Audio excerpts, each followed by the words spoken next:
ரொம்ப நேரம் ஆயிடுச்சு. ஆனால் நீண்ட நேரமும் இங்கே நிறைய பேர் காத்துட்ருக்குறீங்க. ரொம்ப சந்தோஷம். ஜெய் பீம். ரொம்ப சந்தோஷம். இதுக்கு முன்னாடி நிறைய பேர் பேசிட்டாங்க மேடையில் இந்த சினிமாவை பற்றி. நான் கிட்டத்தட்ட ஒரு 1.5 வருஷத்துக்கு முன்னாடி நான் பார்த்தேன். ஆக்சுவலி வந்து மீரா கதிரவன் அவர்களை ஒரு எழுத்தாளராக, ஒரு அசிஸ்டன்ட் டைரக்டராக, நான் அசிஸ்டன்ட் டைரக்டராக ட்ரை பண்ணுறப்போ மீட் பண்ணி அவர்கிட்ட ஹெல்ப் கேட்பேன். அது மாதிரி ஆஃபீஸ் அட்ரஸ் எல்லாம் சிலது கேட்பேன். நான் அப்படி கேட்டது சேரன் சாரோட ஆஃபீஸ் அட்ரஸ் கேட்டேன். அது மாதிரி இவர் லிங்குசாமி சாரோட அட்ரஸ், சுசி கணேசன் சாரோட அட்ரஸ், இவங்களெல்லாம் கேட்டு நான் போய் மீட் பண்ணலாமான்னு ட்ரை பண்ணியிருக்கேன். ஆனால் சேரன் சாரை மட்டும் நான் மீட் பண்ணேன் நான். ஸோ அப்படி தான் மீரா கதிரவன் எனக்கு வந்து பழக்கம். அப்புறம் அவருடைய எழுத்து மூலமாக எனக்கு பழக்கம்.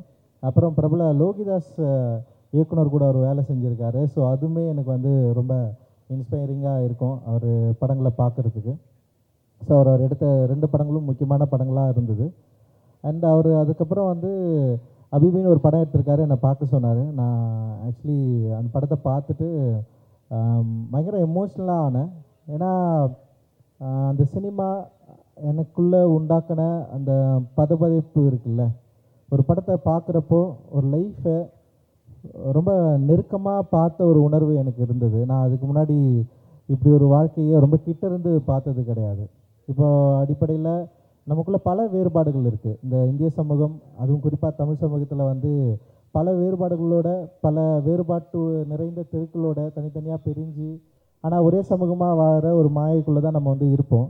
ஆனால் நமக்குள்ளே பல வேறுபாடுகள் இருக்கும். யாரும் யாரோட லைஃப்பை பற்றியும் சரியாக தெரிஞ்சுக்கிறதும் இல்லை, புரிஞ்சுக்கிறதும் இல்லை. ஆனால் பெரும்பான்மையாக இருக்கிற சமூகங்கள் பற்றி இங்கே சினிமாக்கள் தொடர்ந்து பேசிகிட்டே இருந்திருக்காங்க. அப்படி இருக்கிறப்ப தான் நான் என்னை பற்றியான தேடலில், என்னை பற்றியான சினிமாவை நான் என்னுடைய குடும்பத்தோடைய இல்லை என்கிட்ட இருக்கிற கதாபாத்திரங்களில் கதைகளில் தேட ஆரம்பித்து அப்படி ஒரு சினிமாவை வடிவமைத்து இன்றைக்கி உங்களுக்கு முன்னாடி நான் வந்து நின்றுட்டுருக்கிறேன். ஸோ அப்படி யோசிக்கிறப்போ இப்போது என்னுடைய திரைப்படங்களில் நான் படம் எடுக்கிறப்போ சில தோழர்கள் வந்து கேட்குறது உண்டு, உங்களுடைய திரைப்படங்களில் நீங்கள் ஏன் இஸ்லாமியரை காட்சிப்படுத்துறதில்லை, இல்லை திருநங்கைகளில் நீங்கள் ஏன் காட்சிப்படுத்துறதில்லை, இல்லை வேறு சில கதாபாத்திரங்களை நீங்களும் தவிர்க்கிறீங்க அப்படின்ற மாதிரி வந்து சொல்லுவாங்க. பட் நான் வந்து ரொம்ப என்ன சொல்கிறது, ப்ரெஷராக எடுத்து அப்படி ஒர்க் பண்ணுறதில்ல. சார்பட்டா பரம்பரையில் மட்டும்தான் மீரான்ற கதாபாத்திரத்தை நான் வந்து உருவாக்கினேன். எனக்கு என்ன அந்த லைஃப்பை எனக்கு என்ன தெரியும்னா, என்னுடைய கிராமத்தில் இருக்கிற அந்த மசூதியில் எனக்கு உடம்பு சரியில்லாமல் போச்சுன்னா என் அம்மாவும் என் பாட்டியும் என்னை எடுத்துகிட்டு போயிட்டு காதில் அந்த ஊதுவாங்க. ஸோ ஒரு அந்த இது மயிலிறக்கால வரடி ஒரு மாதிரி செய்வாங்க. காலையில் போயிருக்கேன், அந்த இதுதான் எனக்கு ஞாபகம் இருக்குது. அதோட அந்த காலையில் அல்லா கூவுதுன்னு சொல்லுவாங்க. அந்த டைமிங் வச்சு தான் நம்ம வந்து மேக்ஸிமம் இதை வந்து கொஞ்சம் கிட்ட நெருங்கியிருக்கேன் நான். அதுக்கு பிறகு நான் இலக்கியங்கள் மூலமாக தான் இந்த லைஃப்பை நான் வந்து படிச்சிருக்கேன், தெரிஞ்சிருக்கேன். அண்டு மலையாள சினிமாக்கள் அண்ட் ஈரான் சினிமாக்களை வந்து நான் வந்து பார்த்துருக்கேன். அது மூலமாக ஒரு கல்ச்சரை நம்மளால் புரிஞ்சிக்க முடிஞ்சது மலையாள சினிமா பார்க்குறது மூலமாக. ஆனால் மலையாள சினிமாவில் இந்த லைஃப்பை தொடர்ந்து எடுக்கப்பட்டிருந்ததுனால வேறுபாடு இல்லை. அங்கே என்னென்னா இஸ்லாமிய சினிமா, இல்லை இஸ்லாமியர்களை பற்றிய ஒரு சினிமா, இல்லை கிறிஸ்தவர்களை பற்றிய ஒரு சினிமா, இல்லை மலையாளிகளை பற்றிய ஒரு சினிமா அப்படின்ற வேறுபாடு இல்லாமல் ஒரு மலையாள சினிமாவாக அதுக்குள்ளே அந்த கல்ச்சரை பேசுகிற ஒரு வழக்கம் அங்கே இருந்தது. ஆனால் தமிழ் சினிமாவில் தெரிந்தோ தெரியாமலோ இல்லை வணிக சந்தையின் அடிப்படையில், இல்லை இங்கே தொடர்ந்து படம் எடுத்தவர்களுடைய மனநிலையில் இந்த சமூகங்களை பற்றி, வேறுபாடு உள்ள சிறுபான்மையாக உள்ள சமூகங்களை பற்றி ஒரு மெயின் ஸ்ட்ரீமில் படம் எடுக்கிறது வழக்கம் இல்லை அதை சந்தைப்படுத்துதலில் வெற்றி அடையாமல் இருந்ததுனால ஒரு பயம் இருந்ததுன்னு கூட சொல்லலாம். ஸோ அந்த பயத்தோடு தான் என்னுடைய லைஃப்பும் ஸ்டார்ட் ஆச்சு. மீரா கதிரவன் அவர்கள்கிட்ட நான் நிறைய டைம் உரையாடுறது. நானுமே வந்து இப்போ அமீர் அண்ணா சொன்ன மாதிரி ஏன் வந்து இஸ்லாமியர்கள் தங்களுடைய அடையாளத்தை மறைச்சிட்டு இருக்கணும், ஏன் இஸ்லாமியர்கள் தங்களுடைய பேர்களை வந்து மறைச்சிட்டு இருக்கணும், இங்கே இலக்கியங்களையும் சரி இல்லை வந்து சினிமாக்களில் இருக்கிறவங்க வந்து ஏன் வந்து இப்போ தாமிரா அண்ணன் கூட அவருடைய பேரை வந்து மாற்றி வச்சுருப்பார். அண்ணங்கிட்டே நான் கேட்டிருக்கேன், ஏன்னா அந்த தாமிரான் பேர் வச்சுருக்கீங்க அப்படின்ற மாதிரி நான் அவர்கிட்ட நான் வந்து கேட்டிருக்கேன் நான். ஏன்னா அந்த பயம், இப்போ நான் சினிமாவுக்குள்ளே வரப்போ அமீர் அண்ணா வந்து சினிமாவுக்குள்ளே வரப்போ எப்படி நீ வந்து பேரை மாற்றிக்கோன்னு சொன்னாங்களோ, அதே மாதிரி நான் சினிமாக்குள்ளே வரப்போ ஃபர்ஸ்ட் வந்து நீ தலித்துன்னு யாருன்னு கேட்டால் சொல்லாதுன்னு என்கிட்ட சொன்னாங்க. நான் சொன்னேன், நான் ஏன் சொல்லக்கூடாது, நான் சொல்லுவேன், இதுதான் என்னுடைய அடையாளம் அப்படின்னு தான் நான் வந்து பேசவே ஆரம்பித்தேன். ஸோ அங்கேருந்து தான் என்னுடைய படைப்பு வந்து ஆரம்பிச்சது. அண்ட் மீரா கதிரவன் மாதிரியான ஒரு பயங்கர சீரியஸ் லிட்ரேச்சர் கிட்டேருந்து வரவங்க, லிட்ரரி வேர்ல்ட்லேருந்து வரவங்கக்கிட்ட நான் அப்படியான ஒரு எண்ணத்தை எதிர்பார்த்தேன். அச்சு அசலான ஒரு திரைப்படங்களை இல்லை அவருடைய கல்ச்சர் பேஸ்டு இல்லை அவருடைய இலக்கியங்கள் சார்ந்து உருவாக்குறப்போ இன்னும் வந்து பயங்கரமாக இருக்குமே. அவருடைய வீழ்த்திட்டு படம் பார்த்துட்டு நான் அவர்கிட்ட பேசினேன், இது இல்லைன்னா அவங்களுடைய சினிமா நீங்கள் இன்னுமே வந்து ஒன்று உருவாக்கணும்னா அப்படின்ற மாதிரி நான் அவர்கிட்ட நான் பேசியிருந்தேன். அதன் அடிப்படையில் இல்லை, ஆனால் அவருக்குள்ள பல கேள்விகள் இருந்திருக்கலாம் அப்படின்னு நினைக்கிறேன். அந்த அடிப்படையில் தான் அவர் வந்து அபீபின்னு ஒரு படத்தை உருவாக்கி என்னை வந்து பார்க்க சொன்னார். எனக்கு என்னென்னா, அந்த நிச்சயமாக சொல்கிறேன், அந்த தமிழ் சினிமாவோட ரொம்ப முக்கியமான சினிமாவாக அபீபி இருக்கும்னு அந்த படம் பார்த்தோன்னே எனக்கு வந்து தெரிஞ்சுது. அண்ட் அதில் இருக்கிற கேரக்டர்ஸ், அதில் ஆக்டர்ஸ் அவங்க எல்லாமே பயங்கரமாக நடிச்சிருக்காங்க. நான் அது கூட எனக்கு, ஏன்னா ஒரு இயக்குனர் டெஃபினட்டாக அதெல்லாம் ஒர்க் வாங்கிடுவார். ஆனால் அதோட நுவான்சஸ் இருக்குல்ல, ஒரு நுணுக்கம் இருக்குல்ல, ஒரு வீட்டில் உபயோகப்படுத்துகிற ஒரு சின்ன பொருட்கள் இருந்து, அப்புறம் அவங்க எப்படி உட்காடுறாங்க, அதோட துணியிலிருந்து ஒவ்வொரு சின்ன சின்ன நுவான்சஸும் பயங்கரமாக இலக்கியங்களில் வெளிப்படுற வார்த்தைகள் போல. ஏன்னா ஒரு புத்தகம் வாசிக்கிறப்போ ஒரு முழு புத்தகம் தராத திருப்தி வந்து ஒரு வரி கொடுத்துரும், ஒரு நாவலுடைய ஒரு வரி வந்து கொடுத்துரும். அந்த வரி பற்றி முடித்தவொடனே நமக்கு வந்து அப்படியே பயங்கர ப்ளஷர் ஆகிடும். அது வந்து அந்த வரியே வந்து ஒட்டுமொத்த நாவலையும் படிக்க வச்சிரும். அது மிடில் இருக்கும், இல்லை லாஸ்ட் பேஜில் இருக்கும், இல்லை ஃபர்ஸ்ட் பேஜில் இருக்கும். அது எங்கே இருக்குன்னுமே அது வந்து செம மேஜிக். ஆக்சுவலி புக்ஸ் படிக்கிறப்போ தான் அது வந்து நினைக்கும். அந்த மாதிரி தான் அபீபியை நான் வந்து பார்க்குறேன். அபீபி வந்து தமிழ் சினிமாவோடைய ஒரு முக்கியமான ஒரு மேஜிக் நிகழ்த்ததெல்லாம் நான் வந்து பார்க்குறேன். டெஃபினட்டாக இது வந்து ஒரு பெரிய பாய்ச்சலை நிகழ்த்திருக்கு. ஒரு இத்தனை ஆண்டுகால சினிமாவில் ஒரு வெளிப்படையான, யாருக்கும் பயம் இல்லாமல் இப்படி பேசுறதுக்குள்ள இதுவே ரொம்ப மோசமாக இருக்குது. யாருக்கும் பயமா, யாருக்கு பயப்படணும் நம்ம, அதுவே ரொம்ப இருக்கு. அவர் படத்தை எடுத்துகிட்டு ஏன் இவ்வளோ பதட்டப்படணும்? மீரா கதிரவன் வந்து இந்த படத்தை எடுத்துகிட்டு அவ்வளோ பதட்டத்தோடு வருவார். இது எப்படி மக்கள் எடுத்துப்பாங்களா, இதை பற்றி பேசுவாங்களா, எல்லாரும் வந்து இது என்ன சினிமான்னு சொல்லுவாங்க, இந்த இப்படி ஒரு சினிமா எடுக்கிறப்போ வந்து நமக்கு என்ன மாதிரி கேட்டகரைஸ் பண்ணுவாங்க, இது வந்து மெயின் ஸ்ட்ரீம் ஆடியன்ஸ்க்கு பிடிக்கும் பிடிக்காது. ஏன்னா ஒரு சாதாரணமாக சினிமா எடுக்கிற எந்த இயக்குனருக்கும் படம் ஓடணும் ஓடக்கூடாதுன்னு ஒரே பயம்தான் இருக்கும். யாருக்காவது எல்லாருக்கும் பிடிக்கணும் பிடிக்காம போயிடுமோன்ற ஒரு பயம்தான் இருக்கும். ஆனால் இந்த இயக்குனருக்கு இன்னும் கூடுதலான ஒரு நெருக்கடி இருக்குது. அந்த நெருக்கடியை இந்த சமூகம் கொடுத்துருக்குல்ல, இந்த சமூகம் கொடுக்குறப்ப அப்போது இந்த பிரச்சனைகளை, இந்த நெருக்கடிகளை கொடுக்குற அந்த சமூகங்களிலிருந்து உருவாகிற ஒரு கலைஞன் தன்னுடைய படைப்பை ஒரு சுதந்திரமாக விடுதலை உணர்வோடு உருவாக்க முடியாமல், அப்படி உருவாக்கினாலும் அது எப்படியாவது எந்த பிரச்சனையும் இல்லாமல் மக்கள்கிட்ட கொண்டு போய் சேர்க்கணுன்ற ஒரு எண்ணம் இருக்குல்ல, இப்படி ஒரு ப்ரெஷரை உருவாக்கப்பட்ட ஒரு இடத்துலேருந்து வந்து இப்படி ஒரு அற்புதமான ஒரு சினிமாவை மீரா கதிரவன் அண்ணன் வந்து பண்ணியிருக்காரு. அது நிச்சயமாக மக்களுக்கு ரொம்ப பிடிச்ச சினிமாவாக இருக்கும். ஏன்னா தமிழ் சினிமா ரசிகர்கள் ரொம்ப வித்தியாசமானவர்கள். மற்ற சினிமாவை மாதிரி மற்ற சினிமா ரசிகர்கள் மாதிரி கிடையாது அப்படின்னு நான் நினைக்கிறேன். ஏன்னா படம் எடுத்து முடிக்கிற வரைக்கும் என்னுடைய படமும் சரி, இல்லை இங்கே இருக்கிற ஒரு சீரியஸான ஃபிலிம் எல்லாமே என்ன நடந்திருக்குன்னா வந்து ஆடியன்ஸ்க்கு பிடிக்காதுன்னு தான் எல்லாராலையும் சொல்லப்பட்டிருக்கு. ஆனால் தியேட்டரில் வந்ததுக்கப்புறம் வந்து பயங்கரமாக பிளாஸ்ட் பண்ணியிருக்காங்க, பயங்கரமாக கொண்டாடி இருக்கிறாங்க. அந்த மாதிரி நிச்சயமாக அபீபி வந்து கொண்டாடப்படும், பிளாஸ்ட் பண்ணப்படும், பயங்கரமாக ஒர்க் ஆகும் அப்படின்னு நான் நினைக்கிறேன். சினிமாவில் வந்து இது ஒரு பெரிய ஒரு முன்னுதாரணமான சினிமாவாக மாறும். இதற்கு பிறகு வந்து வேறுபாடுகள் கலைந்து எல்லா லைஃப்பையும் வந்து ரொம்ப சகஜமாக பேசுகிற ஒரு சினிமாவை ஒரு தமிழ் சினிமா சூழலில் உருவாகிறதுக்கான வாய்ப்பு டெஃபினட்டாக இருக்குன்னு நான் நினைக்கிறேன். ஏன்னா அப்படி தான் இது எல்லாமே மாறி இருக்கு. யாருமே பேசாத வரைக்கும் அதுக்கு பின்னாடி பல கதைகள் பேசப்பட்டிருக்கு. ஆனால் பேசி உடைச்சதுக்கப்புறம் இது இவ்வளோதானா அப்படின்ற இடத்த மாதிரி அதுக்கப்புறம் அதில் பயங்கர எக்ஸ்ப்ளோர் பண்ண ஆரம்பிச்சிடும். இப்போ எப்படி தலித் லைஃப்பை பேசுறதுக்கு முன்னாடி இப்படி ஒரு லைஃப் எடுத்தால் படமே ஓடாது, இது வந்து அங்கே பத்திக்கிட்டு இருங்க, தியேட்டர் கொடுக்க மாட்டாங்க, அவ்வளோ நிறைய சொன்னாங்க. ஆனால் படம் எடுத்து முடிச்சதுக்கப்புறம், படம் மக்களுக்கு ஆடியன்ஸ் பிடிச்சதுக்கப்புறம், அதுக்கு ஒரு சந்தை மதிப்பு உருவானதுக்கப்புறம் அந்த படத்தை பயங்கரமாக எக்ஸ்ப்ளோர் பண்ணாங்க. அந்த கதைக்களங்களில் பயங்கரமாக எக்ஸ்ப்ளோர் பண்ணாங்க. நிறைய பேர் லைஃப்பை எடுக்க ஆரம்பித்தாங்க. ஈவன் நான் தலித்ஸை வந்து தலித் லைஃப்பை வந்து பயங்கரமாக செலிப்ரேட் பண்ணி எடுக்க ஆரம்பித்தாங்க. அதோட வாழ்க்கையை வந்து மக்கள்கிட்ட கொண்டு போய் சேர்க்க ஆரம்பித்தாங்க. மக்களும் ஏற்றுக்கிட்டாங்க, பயங்கரமாக கொண்டாடினாங்க. வேறுபாடுகள் நிறைந்த இந்த தமிழ் சூழலில் சுவாரஸ்யமான ஒரு சினிமா தரப்போ டெஃபினட்டாக கொண்டாடுவாங்க அப்படின்றதுக்கு இதெல்லாமே வந்து ஒரு முன்னுதாரணமாக இருந்தது. அது போல தான் இப்போது வேறுபாடுகள் நிறைந்த, அதுவும் வந்து நமக்குள்ள மத ரீதியான வேறுபாடுகள் இருக்கிற இந்த இடத்துல இந்த கல்ச்சரை நம்மளால் வந்து இது ஏற்றுக்க முடியுமா, கொண்டாட முடியுமா, நிறைய வந்து எண்ணங்கள் நமக்கு இருக்கலாம். பட் அப்படி அதை பிரேக் பண்ணி நிச்சயமாக அபீபி வந்து எல்லாராலையும் கொண்டாடப்படக்கூடிய ஒரு சினிமாவாக மாறும். மிக அற்புதமான திரைக்கலைஞர்கள் இந்த படத்தில் நடிச்சிருக்காங்க அண்டு வாழ்ந்திருக்காங்க அப்படின்னு தான் நான் சொல்லுவேன். நான் வந்து ஆக்சுவலி சாம் சிஎஸ் மியூசிக் பண்ணாத ஒரு வேர்ஷனை நான் வந்து பார்த்தேன். கிட்டத்தட்ட 1.5 வருஷத்துக்கு முன்னாடி நான் வந்து பார்த்தேன்.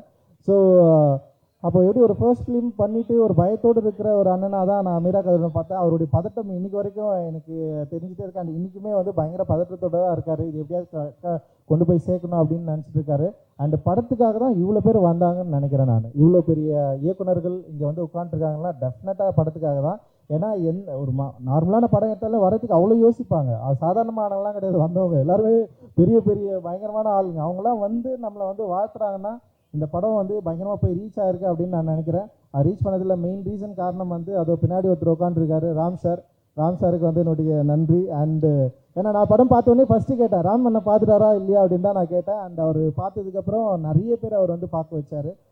இது வந்து நடித்த எல்லாருமே பயங்கர சூப்பராக நடிச்சிருந்தீங்க சார். செம்ம சூப்பரான ஒரு ஒர்க்கு. எனக்கு ரொம்ப ரொம்ப பிடிச்சிருக்கு. அந்த சித்தி கேரக்டர் வந்து ஒரு டயலாக் பேசுவாங்க. அந்த அந்த பையன்கிட்ட நீ ஏன்டா என்கிட்ட கேட்கலன்னு சொல்லிட்டு ஒன்று வந்து கேட்பாங்கன்னு நினைக்கிறேன். நான் வந்து உண்மையிலேயே பயங்கர எமோஷனல் ஆகிட்டேன். ஏன்னா வீட்டுக்குள்ளே குடும்பங்களில் சிடுன்னு இருக்கிறவங்க திடீர்னு ஒரு அன்பை வெளிப்படுத்துகிறாங்கல்ல, அந்த அந்த காட்சி வந்து பயங்கரமாக இருந்தது. எனக்கு வந்து அவ்வளோ பிடிச்சிருந்து. ஏன்னா வெறுப்பு அப்படின்றது வந்து நம்ம அந்த வெறுப்பு அப்புறம் வந்து கோபம் அது எல்லாமே வீட்டுக்குள்ளே பல அதாவது மாறுபட்ட எண்ணங்களை நமக்குள்ளே உருவாக்கிட்டே இருக்கும். ஆனால் அந்த வெறுப்பாக இருக்கிறவங்க கிட்ட இருந்து திடீர்னு ஒரு அன்பு வருது இல்லை, அந்த வார்த்தை வந்து செம்மையாக இருந்தது. அண்டு நான் வந்து பயங்கர எமோஷனலானேன். அந்த படம் பார்த்துட்டு என்னுடைய ஃப்ரெண்டுங்களுக்கும் நான் வந்து சொன்னேன், இந்த படத்தை பாருங்கள் அப்படின்னு சொன்னேன். இது தமிழ் சினிமாவின் மிக முக்கியமான சினிமா. ஒரு நூற்றாண்டை கடந்த ஒரு தமிழ் சினிமாவில் இந்த சினிமா நிச்சயமாக ஒரு வரலாற்றை பேசும். இதிலிருந்து ஒரு புதிய தொடக்கத்தை நம்ம பார்க்கலாம். அண்டு இன்னும் வெளிப்படையான இன்னும் வேறுபாடுகளை கலந்து மல்டி கல்ச்சுரல்ஸ் மூவி வந்து டெஃபினட்டாக இதுக்கப்புறம் வந்து நம்ம தமிழ் சினிமாவில் வந்து எதிர்பார்க்கலாம். இது கமர்ஷியல் ரீதியாகவும் வெற்றி பெறக்கூடிய ஒரு இடத்துல இருக்குது. பயங்கரமாக என்டர்டெயினாகவும் இருக்குது. அண்டு வந்து சுவாரஸ்யமான ஒரு சினிமாவும் இருக்குது. அண்டு ஒரு ஒரு அழகிய ஒரு இலக்கியத்தை வாசித்து ரசித்து என்ஜாய் பண்ணி இன்னொருத்தருக்கு ஒரு கிஃப்ட் கொடுப்போம்ல, அந்த மாதிரி தான் அபிபி. அண்டு நீங்கள் இவ்வளோ நாள் வெயிட் பண்ணதுக்கு ஒரு சூப்பரான ஒரு சினிமாவை கொடுத்துருக்குறீங்கன்னா அண்ட் உங்கள் டீமுக்கு எல்லாருக்குமே என்னுடைய வாழ்த்துக்கள். நிச்சயமாக இந்த படம் மிகப்பெரிய வெற்றி அடையும். சமூக தளத்திலையும் மிக முக்கியமான உரையாடலை அது வந்து துவக்கம் அப்படின்னு நான் நினைக்கிறேன். இதில் பங்கு பெற்ற அனைவருக்கும் என்னுடைய நன்றி, மகிழ்ச்சி. ஜெய்பீம். நன்றி. தேங்க்யூ. ரொம்ப சந்தோஷம். சாரி, நான் இப்போ தான் வந்தேன் மீராவுக்காக. எனக்கு உண்மையாக சொல்லணும்னா நாளைக்கு என் படத்துக்கு சென்சார் அப்ளை பண்ணேன். அந்த வேலையிலேருந்து ஓடி வந்தேன். வேறு யாராக இருந்தாலும் வந்திருக்கேன் மீராவுக்காக. ஏன்னா மீராவுக்கும் எனக்குமான நட்பு அது ரொம்ப நேரம் பேசலாம், இங்கே பேச முடியாது ஏன்னா நிறைய பேர் இருக்கீங்க.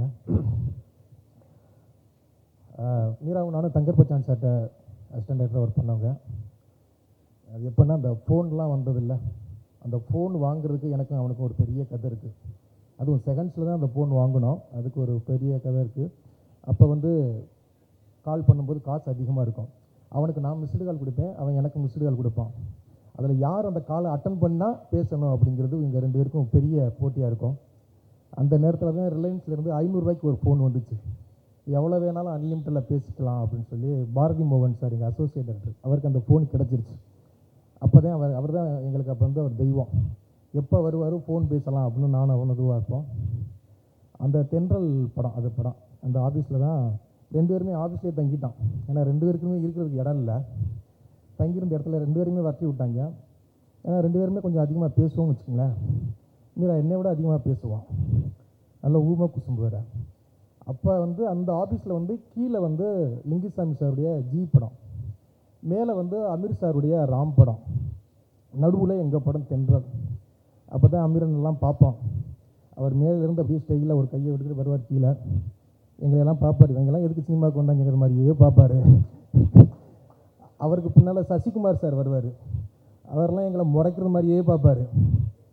அப்படி ஒரு காலகட்டத்தில் தான் நானும் போனோம். அங்கேயே தங்கி 2 பேருக்கும் சண்டை வந்துருச்சுன்னா ஆளுக்கு ஒரு ரூமில் போய் தங்கிக்குவோம். அப்படி எனக்கும் அவனுக்கு நட்பு. அதை பற்றி நிறைய பேசலாம், நிறைய சினிமாவை பேசியிருக்கோம், நிறைய இலக்கியங்களை பேசியிருக்கோம். எனக்கு ரொம்ப ஆச்சரியம் கிடையாது, எனக்கு தெரியும் எப்படியும் 7 மணிக்கெலாம் வந்துடுறா அப்படின்னா 8:30க்கு போனாலும் ஒரு பெரிய கூட்டம் இருக்கும். ஏன்னா இவன் வேலை பார்த்ததை விட ராம் ஒரு பெரிய வேலை பார்த்துக்கிட்டே இருந்தான், நீ வந்துருந்தான். அதனால் எத்தனை மணிக்கு போனாலும் நமக்கு பேசுகிறதுக்கு மைக்கு கிடைக்கும் அப்படிங்கிற ஒரு நம்பிக்கையில் தான் இந்த இடத்துக்கு வந்தேன். இவ்வளோ கூட்டத்தை பார்க்கும்போது மீரா 4 வருஷம் ஆச்சு நீ படம் பண்ணி, அதனால் இவ்வளோ கூட்டத்தை பார்க்கும்போது சந்தோஷமாக இருக்குது. இதுதான் நீ பெருசாக சம்பாதிச்சது. இத்தனை இயக்குநர்கள், முக்கியமான அத்தனை இயக்குநர்களுமே வந்திருக்காங்க. கண்டிப்பாக இந்த படம் உனக்கு மிகப்பெரிய வெற்றி படமாக அமையணும்னு நான் வேண்டிக்கிறேன். நானும் இந்த படத்தை பார்த்தேன், ரொம்ப நல்ல படம். எல்லாருமே பேசியிருப்பாங்க, நானும் பேசும்போது அது ரிப்பீட்டட் ஆகிக்கும்.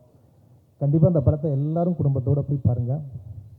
இவ்வளவு பெரிய இந்த கல்ச்சரை, இந்த மக்களுடைய வாழ்க்கையை, இந்த மக்களுடைய வலியை, இந்த மக்களுடைய யதார்த்தத்தை அவ்வளவு அழகாக பதிவு பண்ணியிருந்தான். ரொம்ப ரொம்ப பிடிச்ச ஒரு படம்.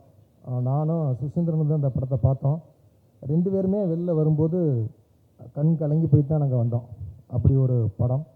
அந்த படம் பண்ணும்போது கஸ்தூரி ராஜா சார் தான் மெயின் கேரக்டராக பண்ணுறாரு அப்படின்னு சொன்னாங்க. ஏன்டா தேவையில்லாத வேலை அப்படின்னு இந்த வார்த்தை அப்படியே சொன்னேன். ஏன்டா வேறு ஆர்டிஸ்ட்லாம் கிடைக்கலையா அப்படின்னு.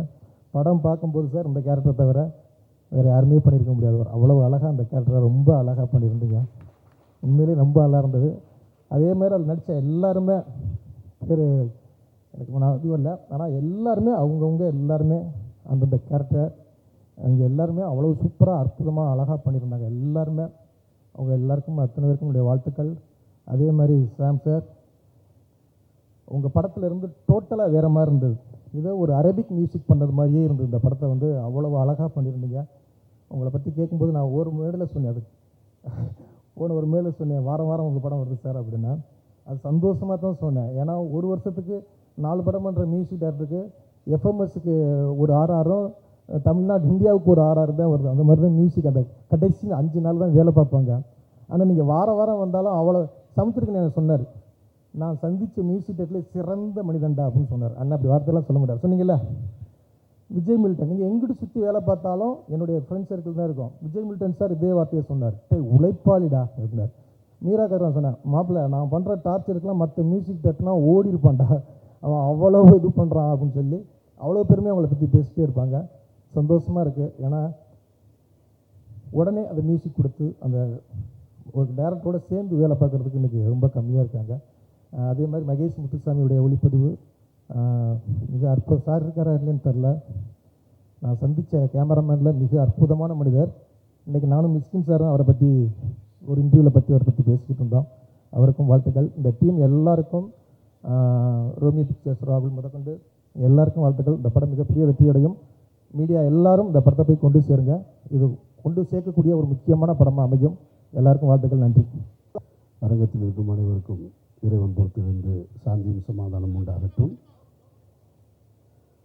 இது ஒரு வழக்கமான திரைப்பட அறிமுக விழாவோ அல்லது வழக்கமான ஒரு திரைப்பட இசை வெளியீட்டு விழாவோ இல்லை.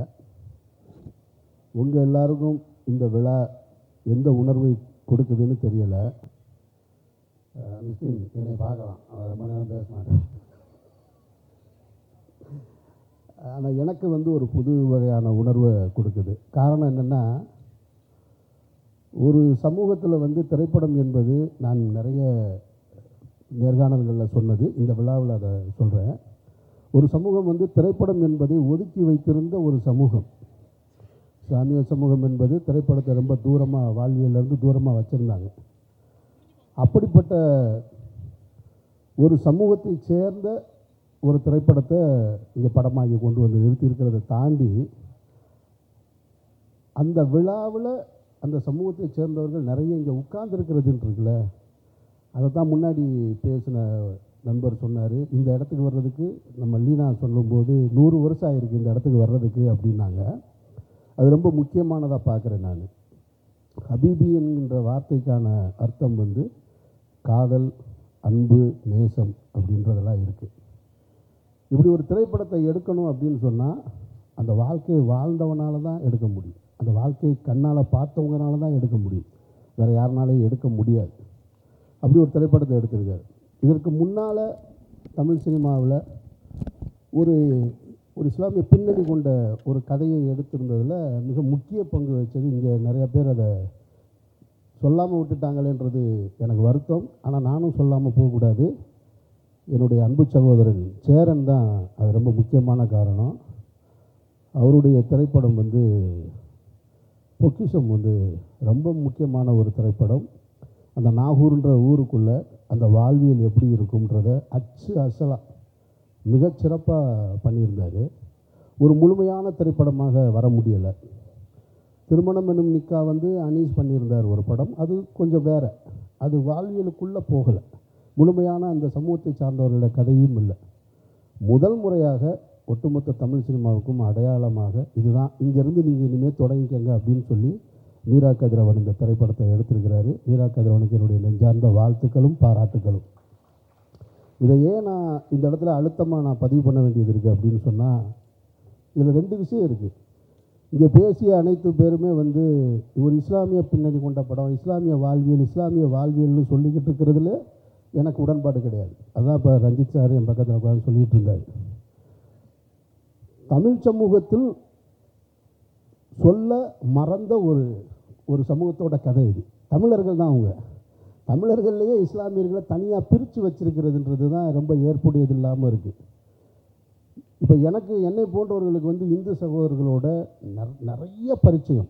நான் பார்க்காத திருவிழாக்கள் கிடையாது, போகாத விழா கிடையாது. எந்த விழா கேட்டிங்கனாலும் எல்லாம் தெரியும். மீனாட்சி அம்மன் கோயிலில் எத்தனை பூஜை நடக்குதுன்னு கேட்டிங்கன்னா எனக்கு தெரியும். ஆனால் அவ்வளவு நெருக்கமாக நான் பழகியிருக்கேன். ஆனால் ஒரு இந்து சகோதரன் இஸ்லாமிய வீட்டில் பழகி இருந்தாலும் அது ஒரு வெளிப்படையாக ரொம்ப மேம்போக்காக நின்றுருக்கிறது மாதிரியான ஒரு தோணும். அவங்களுக்குள்ளே என்ன வாழ்வியல் இருக்குதுன்னு. ஏன்னா இந்த சமூகம் கட்டமைச்சிருக்கக்கூடிய இஸ்லாமியர்கள் என்னென்னா, ஒரு 100 வருஷ சினிமாவில் என்னவா இருந்தது அப்படின்னு பார்த்தீங்கன்னா, ஆரம்ப காலகட்டத்தில் படத்தில் ஒரு சாம்பிராணி போடுற பாய் ஒருத்தர் வருவார். அப்புறமா என்னென்னு பார்த்தீங்கன்னா கறிக்கடை பாய் ஒருத்தர் இருப்பார். அப்புறம் அது தாண்டி என்னவா இருந்துச்சுன்னு சொன்னால், இந்த கமர்ஷியல் திரைப்படங்களில் துபாயிலேருந்து ஷேக் வருவார். அவர் ஷேக்கு வந்து அவருக்கு அந்த அரபிக்கு தமிழின் அவருக்கு எல்லாமே அரபியை தவிர எந்த மொழியுமே தெரியாது. ஒரு அரபிக்கு ஆங்கிலமே பக்கத்தில் வராது. அது நீங்கள் அரபியை போய் கேட்டிங்கன்னா தான் தெரியும். அவர் அங்கேருந்து வந்து இங்கே தமிழ்நாட்டில் என்ன பண்ணுவார்னா, நிம்மில் பொண்ணு தர்றான், நம்ம தங்கம் தர்றான் அப்படின்பார். இந்த கொடுமையெல்லாம் பார்த்து வளர்ந்துருக்கோம் நம்ம. எனக்கு தெரியும் இந்த அரபிக்கு எதுவுமே தெரியாது. பொண்ணுக்காக வர்றாரு. அரபி பூரா பொண்ணுக்காக தங்கத்தை எடுத்துகிட்டு வந்து இங்கே வந்து பொண்ணை வாங்கிட்டு போகிறார். இவ்வளவு தான். அப்புறம் 90களுக்கு பின்னாடி நடந்தது என்ன அப்படின்னு சொன்னால், இந்திய அரசியலில் இஸ்லாமியர்கள்னால் தீவிரவாதிகள். அதில் நிறைய நடிகர்கள் இயக்குநர்களுடைய பங்களிப்பு தொடர்ச்சியாக இருந்தது. தொடர்ச்சியாக இப்படி இருந்துக்கிட்டே இருந்தது. இஸ்லாமியர்கள்னால் ஒன்று தீவிரவாதியாக இருப்பாங்க. தொடர்ச்சியாக படங்களெல்லாம் பார்த்தீங்கன்னாக்க கசன் கான், அந்த கான், இம்ரான் கான், இப்படி வெறும் வில்லன்களாக சித்தரிக்கப்பட்டுக்கிட்டு இருந்தது. அதெல்லாம் இல்லைப்பா. நெசவாளர்கள், திருநெல்வேலி பக்கத்தில் இருக்கக்கூடிய நெசவாளர்களை பற்றிய வாழ்வியல் இது. ஏன்னா நெசவாளர்கள் அப்படின்னு சொன்னால், இப்போ நான் மதுரையை சேர்ந்தவன்.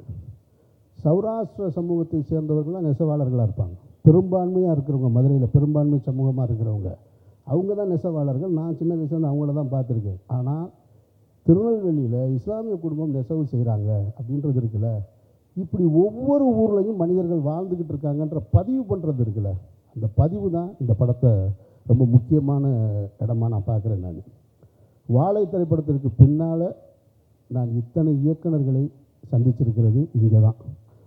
எல்லா படத்துக்கும் அப்படி ஒரு சிறப்பு கிடைச்சிடாது.